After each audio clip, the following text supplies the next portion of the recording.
लोककलावंत सांस्कृतिक विचार मंच महाराष्ट्र राज्य या संघटनेच्या वतीने संगमनेर तालुक्यातील शिबलापूर येथे 500 लोककलावंतांचा भव्य मेळावा उत्साहात संपन्न झाला।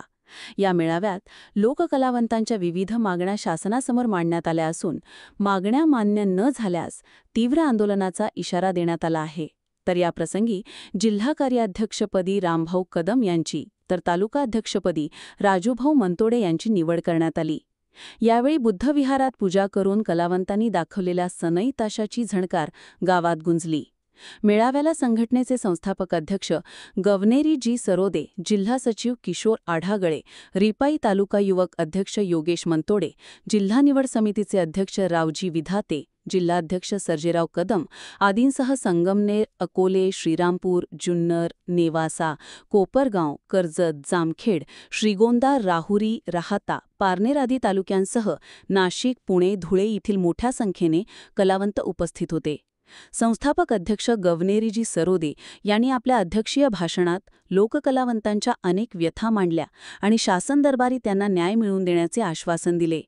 वृद्ध लोककलावंतांना राजश्री शाहू महाराज ज्येष्ठ साहित्यिक व कलावंत सन्मान मानधन योजनेची माहिती त्यांनी दिली। सरोदे यांनी सांस्कृतिक विभागाने प्रत्येक जिल्ह्यासाठी मंजूर केलेले 100 मानधन प्रस्ताव अपुरी असून ते 500 पर्यंत वाढवावेत अशी मागणी केली। शासनाने या मागण्या मान्य न केल्यास जिल्हाधिकारी कार्यालयावर 5000 लोककलावंतांचे वाजत-गाजत आंदोलन छेडण्याचा इशाराही त्यांनी दिला। लोककलावंतांच्या प्रमुख मागण्या खालीलप्रमाणे: 1. लोककलावंतांना एसटी प्रवास मोफत मिळावा। 2. प्रत्येक तालुक्याच्या ठिकाणी लोककला सांस्कृतिक भवनाची निर्मिती करावी। 3. लोककलावंतांच्या मुलामुलींना डिग्रीपर्यंत मोफत शिक्षण मिळावे। 4. लोककलावंतांना कोणताही निकष न लावता घरकुल मिळावे। 5. डीजे संस्कृती बंद करावी, कारण त्यामुळे लोककलावंतांची उपासमार होत आहे। 6. लोककलावंतांचा 25 लाखांचा विमा शासनाने उतरवावा। 7. लोककलावंतांना 15 लाख रुपयांपर्यंत दवाखान्याचा खर्च मोफत मिळावा। 8. लोककलावंतांना कार्यक्रमस्थळी पोलीस संरक्षण मिळावे। 9. ग्रामीण लोककलावंतांना पुरस्कारांमध्ये सक्रिय सहभाग मिळावा। 10. मानधन प्रस्ताव संख्या 100 वरून 500 पर्यंत वाढवावी। मेळावा यशस्वी करण्यासाठी रामभाऊ कदम, राजू मंतोडे, सुनील खरात, जनाबापू पवार, जालिंदर मिसाळ, चंद्रभान सोनवणे आदींनी विशेष परिश्रम घेतले। आम्ही सर्व तालुक्यातले, जिल्ह्यातले, महाराष्ट्रातले कलाकार, सर्व स्तरातले कलाकार एकत्र करून संघटित करण्याचा प्रयत्न करीत आहोत, जेणेकरून संघटनेमुळं आमच्या सर्व कलाकारांना त्याचा लाभ मिळेल, फायदा मिळेल। असंघटित कलाकार आणि संघटित कलाकार याचा फार मोठा तफावत आहे। तो संघटित करण्यासाठी आमची जास्त भर राहील आणि आम्ही संघटित कलाकार करू एवढे शासनाकडून जेवढे का लोककलावंतांना ज्या शासनाच्या योजना आहेत त्या शासनाच्या योजना त्यांच्यापर्यंत पोहोचल्या पाहिजे, त्यांना त्यांचा लाभ भेटला पाहिजे।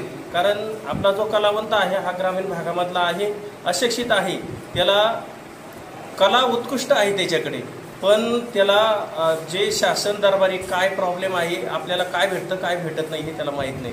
म्हणून या संघटनेच्या माध्यमातून प्रत्येक कलावंतांना ही शासनाच्या ज्या योजना आहे मिळवून देण्याचं आम्ही काम करणार आहोत। आणि आता जो शासनाने राजश्री शाहू महाराज ज्येष्ठ साहित्यिक व लोक कलावंत सन्मान मानधन योजना ही जी योजना आहे शासनाची, तर या योजनेमार्फत जे प्रस्ताव वगैरे आता 2024ला पण आम्ही प्रस्ताव केले, ते पण मंजूर झालेले। काहींचे कागदपत्र अभावी प्रॉब्लेम राहिला, तर ते पण आम्ही आता 2025मध्ये ते पण केलेले आहेत। असे म्हणजे कलावंतांना आम्ही प्रत्येक कलावंतांना ते मानधनाचं आम्ही सर्वत्र करतो आणि प्रत्येक तालुक्यामध्ये जनजागृती करतो, कलावंतांना जागृत करत आहे। त्यानंतर आमचा महत्त्वाचा मुद्दा असा आहे का शासन प्रत्येक जिल्ह्याला फक्त 100 प्रस्ताव मंजूर करते मानधनाचे वृद्ध कलावंतांचे, पण आमचं संघटनेच्या वतीनं असं मागणं आहे का कमीत जिल्ह्याला 500 प्रस्ताव त्यांनी दिलेच पाहिजे। त्याच्यानंतर कलावंत आहे त्यांना एसटी भाडं फुकट मिळावा, त्यांना 10 लाखाचा विमा देण्यात यावा। त्याच्यानंतर त्यांना त्यांचे जे मुलं आहेत त्यांना ग्रॅज्युएशन म्हणजे डिग्रीपर्यंत त्यांना शिक्षण फ्री भेटलं पाहिजे। त्यांचं दवाखान्याचा खर्च 10 लाख रुपयापर्यंत शासनाने मोफत करावा, अशा आमच्या छोट्या मोठ्या आणि विशेष म्हणजे प्रत्येक तालुक्याच्या ठिकाणी लोककला सांस्कृतिक भवनाची निर्मिती करावी शासनाने, अशा आमच्या बऱ्याचशा 10 ते 11 मागण्या आहेत. ते शासनाने आमच्या मागण्या स्वीकारावा आणि मंजूरही करावा. जर आम्ही त्यांनी जर मंजूर केल्या नाही तर आमचं सगळं जे गावोगाव सगळ्या शाखा ओपन करतोय, जे प्रत्येक तालुक्यामध्ये कार्यकारिण्या जाहीर होत्या, तर आम्ही सर्व कलावंत म्हणजे टोटल 5,000 कलावंत मिळून आम्ही जिल्हाधिकारी कार्यालयावर एक वाजत गाजत आंदोलन करणार आहोत. जर आमच्या मागण्या मान्य झाल्या तर आम्ही काही करणार नाही, पण मग आम्ही संविधानिक पद्धतीनं आम्ही ते मोर्चाचं आयोजन केलेलं आहे आणि ते आम्ही आमच्या मागण्या तिथं मांडणार.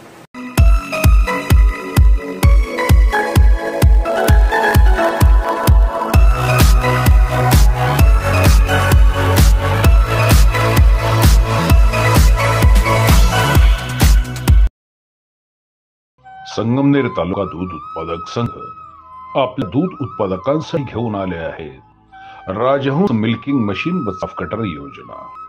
या योजनेअंतर्गत आपणास बाजार भावापेक्षा कमी दरात उपलब्ध करून देत आहे. नामांकित कंपनीचे मिल्किंग मशीन व साफ कटर सुलभ हप्त्यांमध्ये उपलब्ध केले आहे. तरी सर्व दूध उत्पादकांनी या योजनेचा लाभ घ्यावा. अधिक माहितीसाठी संपर्क करा संगमनेर तालुका सहकारी दूध संघ, पशुसंवर्धन विभाग, अमृतनगर, संगमनेर.